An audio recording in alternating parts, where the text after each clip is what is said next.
Tank Gina Blue. So, yun, no? Meron tayong bagong pedal dito. Mainit-init pa. Meron pang plastic. Ayan. So, ito ang pedal na to ay ang Tank G by M-Wave. Kinuha ko na kulay ay blue. Meron tayong Tank Gina Blue. So, Tank Gina Blue.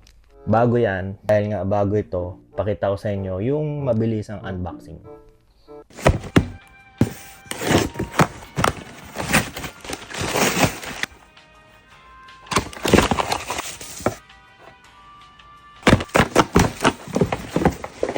Na-unbox na natin tong Tank Gina Blue. Pakita ko muna sa inyo yung Christmas lights. Whenever I see Tank Gina Blue.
So, yun ang ating Tank Gina Blue, ha? Tank Gina Blue.